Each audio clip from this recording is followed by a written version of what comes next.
Assalamualaikum warahmatullahi wabarakatuh. Halo anak-anak, apa kabar? Semoga tetap sehat dan semangat ya. Bertemu lagi dalam pembelajaran Bahasa Indonesia oleh Bapak Fadil. Pada hari ini, kita akan membahas mengenai teks puisi.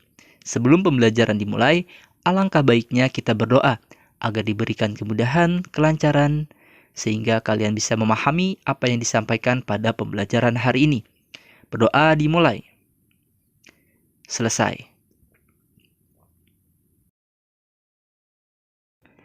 Kalian mungkin sudah mengenal beberapa sastrawan, contohnya seperti W.S. Rendra, Taufik Ismail, Sapardi Djoko Damono, Chairil Anwar. Mereka adalah sastrawan Indonesia yang telah menghasilkan banyak karya, khususnya puisi. Nah, selanjutnya, puisi adalah teks karangan yang mengungkapkan pikiran dan perasaan dengan mengutamakan keindahan kata-kata. Puisi mengungkapkan berbagai hal, kerinduan, kegelisahan, atau pengagungan kepada Sang Khalik yang kamu ungkapkan dalam bahasa yang indah. Unsur-unsur puisi. Unsur yang pertama yaitu majas. Majas adalah bahasa kias yang dipergunakan untuk menciptakan kesan tertentu bagi penyimak atau pembaca. Ada dua majas yang dominan dalam puisi. Yang pertama, majas personifikasi. Majas yang membandingkan benda-benda tidak bernyawa seolah-olah memiliki sifat seperti manusia. Contoh majas personifikasi pada puisi Hujan Bulan Juni karya Sapardi Djoko Damono. Tak ada yang lebih tabah dari hujan bulan Juni. Dirahasiakannya rintik rindunya kepada pohon berbunga itu. Selanjutnya majas yang dominan dalam puisi yaitu majas paralelisme, yaitu majas perulangan yang tersusun dalam baris yang berbeda. Contoh majas paralelisme. Kupacu kudaku menujumu. Unsur yang kedua yaitu irama atau musikalitas, yaitu alunan bunyi teratur dan berulang-ulang pada puisi yang berfungsi untuk memberi jiwa pada kata-kata dalam puisi. Misalnya, puisi Hujan Bulan Juni dibawakan dengan irama yang lembut. Unsur yang selanjutnya, unsur kata konotasi dan denotasi. Konotasi adalah kata yang bermakna tidak sebenarnya atau kias, sedangkan denotasi adalah kata yang bermakna sebenarnya. Misalnya, kata hujan yang berarti air yang turun dari langit denotasi, perbuatan baiknya konotasi. Unsur yang selanjutnya yaitu kata-kata berlambang. Lambang atau simbol adalah sesuatu seperti gambar, tanda, ataupun kata yang menyatakan maksud tertentu. Lambang sering digunakan penyair dalam puisi. Misalnya, puisi Hujan Bulan Juni adalah kata berlambang, hujan, dan bunga. Unsur-unsur puisi selanjutnya yaitu pengimajinasian.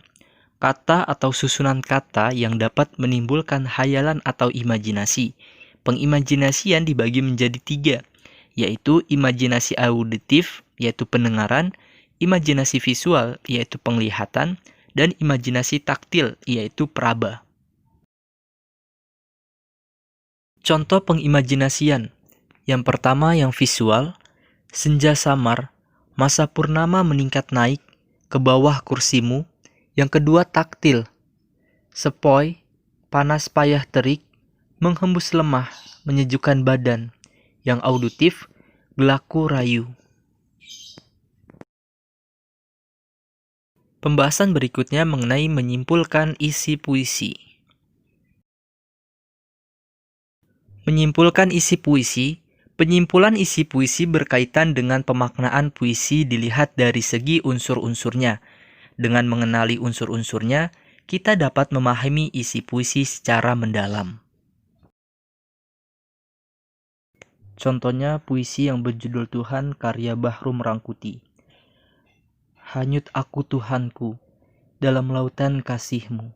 Tuhan, bawalah aku meninggi ke langit rohani. Pada puisi ini, merupakan ekspresi kerinduan dan kegelisahan penyair untuk bertemu Sang Khalik atau Tuhan. Kerinduan dan kegelisahannya itu diungkapkan pada kata hanyut, kasih, meninggi, dan langit rohani. Kata-kata itu menunjukkan dalamnya cinta penyair kepada Tuhannya. Pembahasan selanjutnya mengenai jenis-jenis puisi. Yang pertama, puisi naratif. Puisi yang mengungkapkan cerita atau penjelasan penyair, perwatakan, setting maupun rangkaian peristiwa yang menerangkan suatu cerita secara jelas. Biasanya puisi naratif disebut juga puisi cerita. Puisi naratif terbagi menjadi beberapa bagian.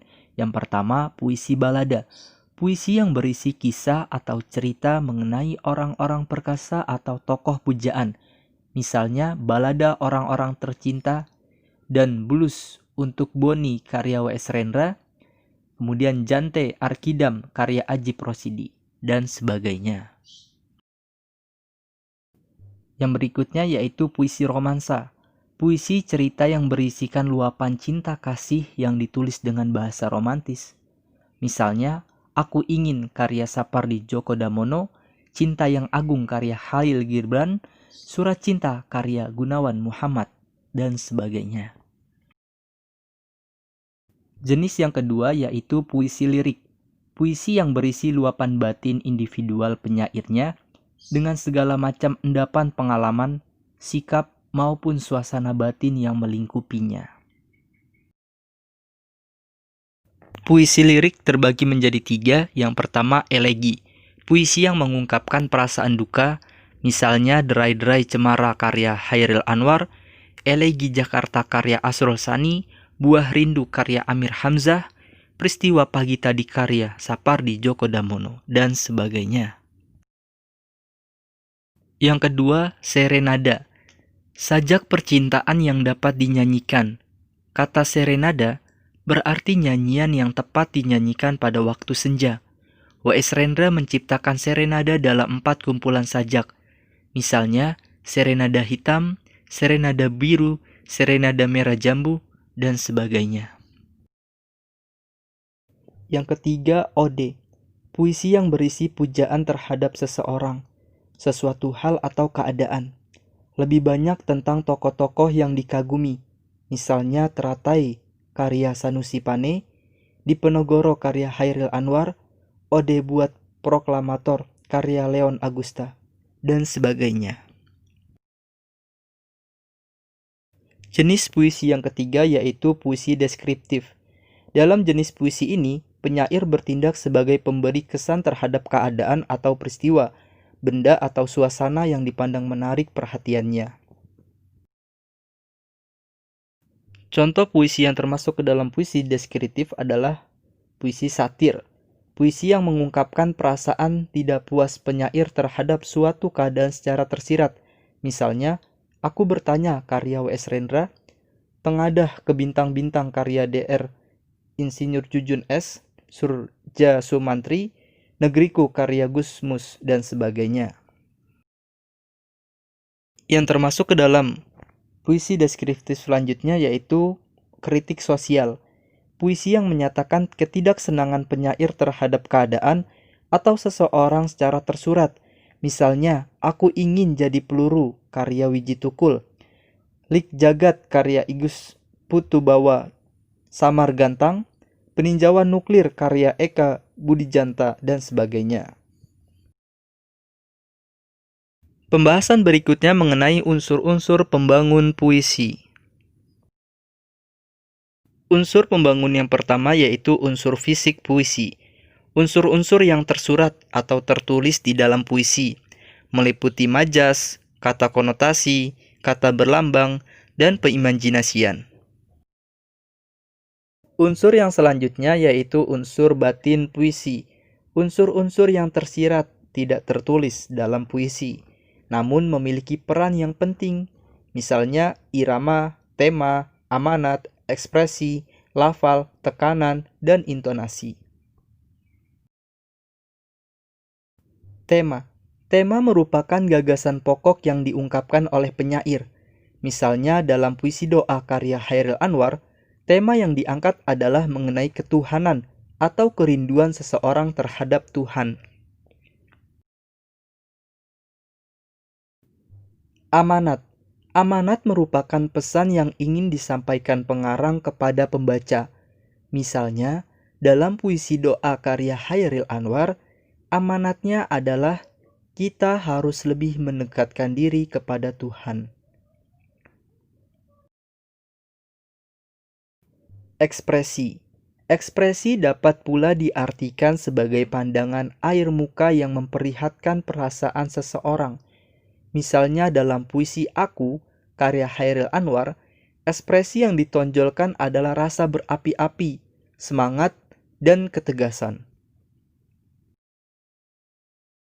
Lafal. Lafal berarti ucapan seseorang pada huruf atau kata. Misalnya, kata jalang tidak tertukar dengan jelang. Kata tetap tidak sampai terdengar tatap. Kata luka tidak terdengar lusa. Tekanan. Tekanan berarti kuat lemahnya cara pengucapan kata atau kalimat. Misalnya dalam puisi Aku karya Chairil Anwar, kata yang diberi penekanan adalah aku ini binatang jalang. Intonasi. Intonasi adalah naik turunnya lagu kalimat. Perbedaan intonasi menyebabkan perbedaan maksud suatu kalimat. Misalnya, 1. Saya membaca puisi. 2. Saya membaca puisi. Ketiga, saya membaca puisi. Sekian pembelajaran bahasa Indonesia pada hari ini. Semoga apa yang disampaikan bisa kalian pahami dan mengerti. Apabila ada yang kurang dipahami dan dimengerti, silakan kalian bertanya. Terima kasih, sampai jumpa di pertemuan berikutnya. Assalamualaikum warahmatullahi wabarakatuh.